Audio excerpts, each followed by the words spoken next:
Muhammad sallallahu alayhi wasallam was here today, watching all the brothers and sisters divided on the sunnah he gave. He be screaming out to the ummah of this world, saying you're to blame. Return to the guidance of Allah that will set you free. Set you free.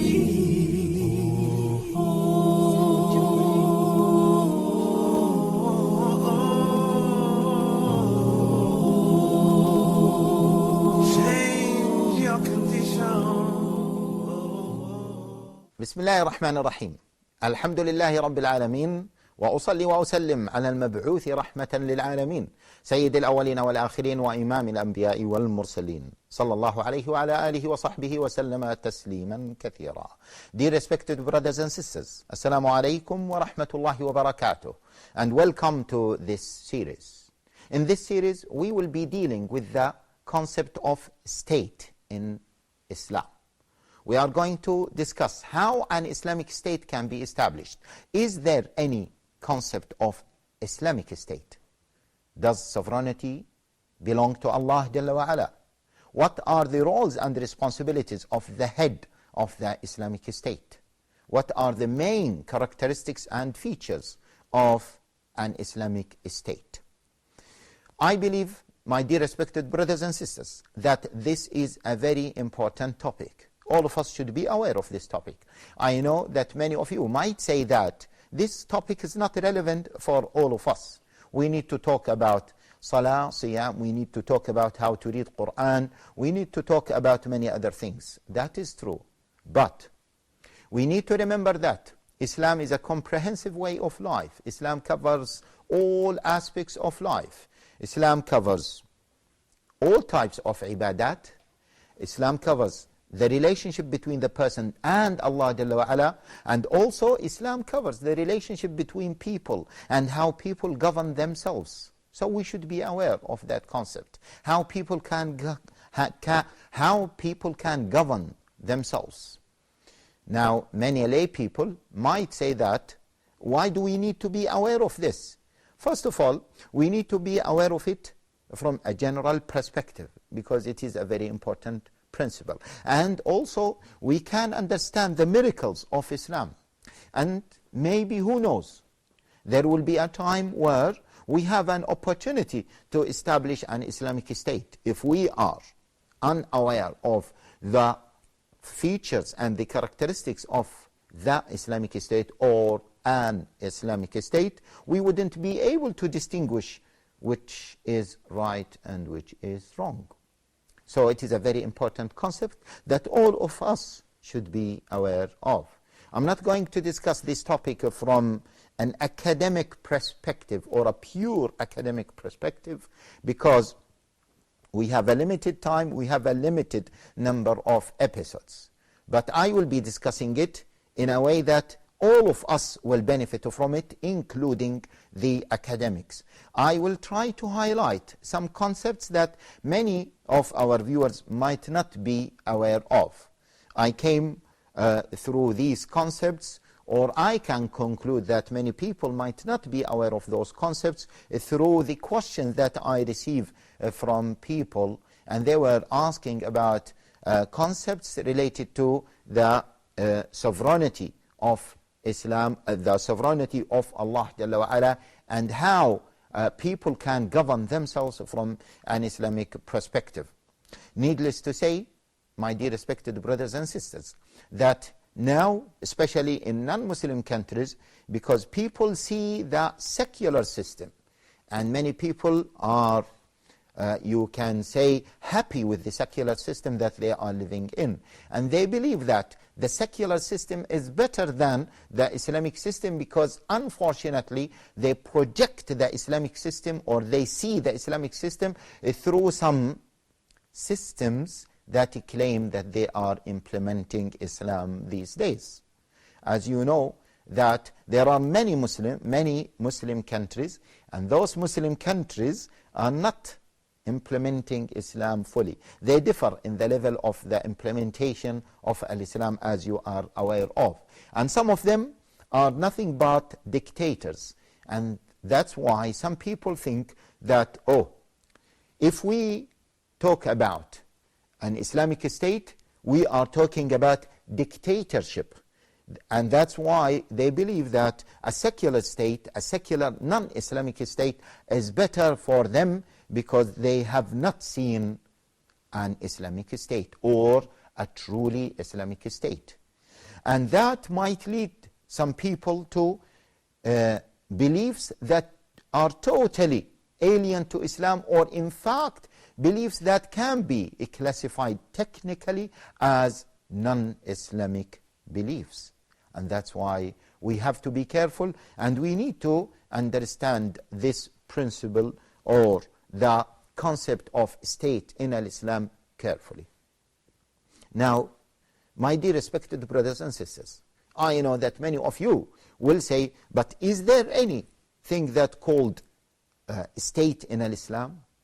Is there any concept of political process in Islam? Is there any discussion regarding law of governance in Islam? Or is it a matter left to human beings? And we say to those brothers and sisters, if Islam deals with everything, and Allah Jalla wa Ala confirmed in the Quran that this Quran has been revealed to guide people to rahmah, to the rahmah in the dunya and in the akhirah, to the mercy of Allah Jalla wa Ala in the dunya and in the akhirah. And Allah Jalla wa Ala says in the Quran, إِنَّ هَذَا الْقُرْآنَ يَهْدِي لِلَّتِي هِيَ أَقْوَمُ وَيُبَشِّرُ الْمُؤْمِنِينَ الَّذِينَ يَعْمَلُونَ الصَّالِحَاتِ أَنَّ لَهُمْ أَجْرًا كَبِيرًا. Indeed, this Quran, this book, guides to that what is better. To that what is better in terms of what?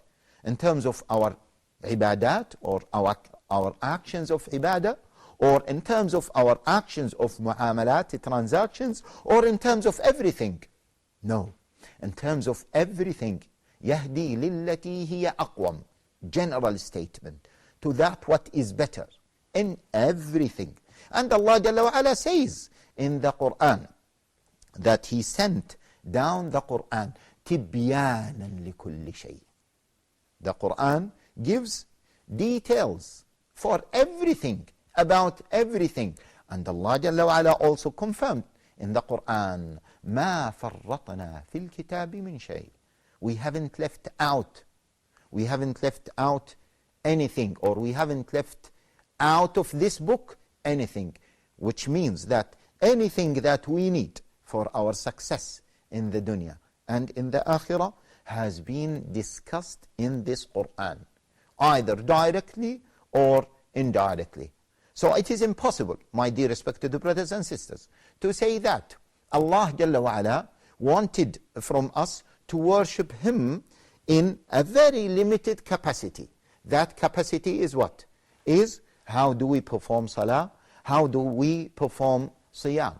But when we talk about how we deal with each other, how countries deal with each other, how nations deal with each other, Quran or Islam is not concerned about that. It is impossible. Moreover, my dear respected brothers and sisters, do you think that Allah Jalla wa Ala is the most merciful? Allah Jalla wa Ala is the most just. And Allah Jalla wa Ala, who knows everything, who confirmed that He knows, and we know nothing. Wallahu ya'lamu wa antum la ta'lamun. Do you think that Allah Jalla wa Ala will leave us to administer our affairs without His input, without His guidance? That is impossible. And Allah Jalla wa Ala says in the Quran, when Allah Jalla wa Ala sent Adam and Eve, اهبطا منها جميعا, from the paradise to earth. فإما يأتينكم مني هدى. If there is a guidance that comes to you, then you should follow my guidance. You should follow my guidance. Then Allah Jalla wa Ala confirmed. After that, He said, وَمَنْ أَعْرَضَ عَنْ ذِكْرِي فَإِنَّ لَهُ مَعِيشَةً ضَنْكًا. He says to Adam and Eve, or he said to them. And he addressed them in order to address the whole humanity. That the one who turns away from the guidance of Allah Jalla wa Ala, what will happen to this person? He will live in difficulty. فَإِنَّ لَهُ مَعِيشَةً ضَنْكًا. Danka means full of difficulties, full of sorrow. And then he will be resurrected at the day of resurrection as what? وَنَحْشُرُهُ يَوْمَ الْقِيَامَةِ أَعْمَى. He will be resurrected as a blind person. Why is he going to be resurrected as a blind person? Because he turned away from the guidance of Allah Jalla wa Ala. So, my dear respected brothers and sisters, do you think that the guidance of Allah Jalla wa Ala are limited to how we worship Allah Jalla wa Ala in those matters only, or the concept of worship is far beyond that, those actions that we do in the masjid, or we do in specific times, or those actions that Allah Jalla wa Ala directed us to do them for His sake? No. All of us know that Allah Jalla wa Ala created us for His ibadah. وَمَا خَلَقْتُ الْجِنَّ وَالْإِنسَ إِلَّا لِيَعْبُدُونَ. So, if ibadah is our main purpose, or the main purpose for our existence, or the main purpose for our creation, then it is impossible that what Allah Jalla wa Ala wants from us, those actions that are limited to 5 daily prayers or fasting. What do I want to say? I want to confirm, my dear respected brothers and sisters, that Islam covers the law of governance. Islam deals with politics. Islam deals with economics. Islam deals with our social life. Islam deals with everything. Hence, the concept of political involvement, the concept of law of governance, those concepts have been covered by Islam. And if we are unaware of this, we should learn Islam carefully in order to understand how Allah Jalla wa Ala commands us to follow His guidance in terms of law of governance. My dear respected brothers and sisters, this is the end of this episode, and this episode forms as a foundation to understand that Islam covers all aspects, including law of governance, and no one can say that no, Islam does not cover politics. Islam does not cover law of governance. Islam does not deal with the concept of state in Islamic state in general.